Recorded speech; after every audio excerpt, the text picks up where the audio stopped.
دۆخی ناوچەکە لەسەر ئاگرە، جەنگە گەورەکە لە لێواری ڕووداندایە.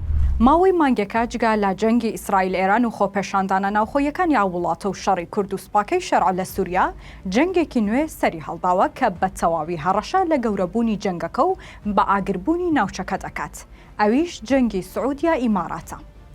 هێزی ئاسمانی سعودیا لە دژی پشتیوانی ئیماراتیەکان لە یەمەندا بۆ حکوومەتی باشووری یەمەن جگە لە کەشتێکی جەنگی پڕ لە چەک و تەقەمەنی ڕەتڵێکی سوپایشیان بردومان کرد و جەنگەکە فراوانتر بووە. لە باکووری ناوچەکەشەوە خەریکە جەنگی پاکستان و هیندستان سەرهەڵدەداتەوە و هەردوولا لە کشمیردا سەرقاڵی ئامادەکاری جەنگێکی فراوان و سوپا و کەرستە سەربازیەکان کۆ دەکەنەوە.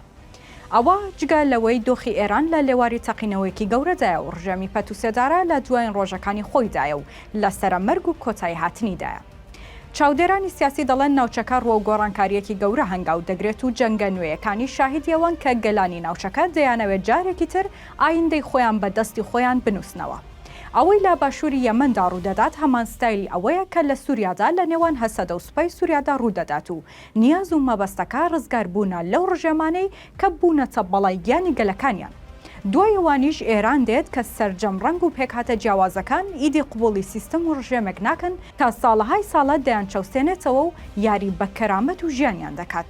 سەرکەوتنی ڕاپەڕینی گەلانی ئێران ڕاستەوخۆ کاریگەری گەورەی دەبێت لەسەر سووریا و یەمەن و عێراق و تەنانەت تورکیاش. گۆڕانکاری لە سیستەمدا بە واتای گۆڕانکاری دێت لە تەواوی سیستەمە شمولیەکانی ناوچەکە.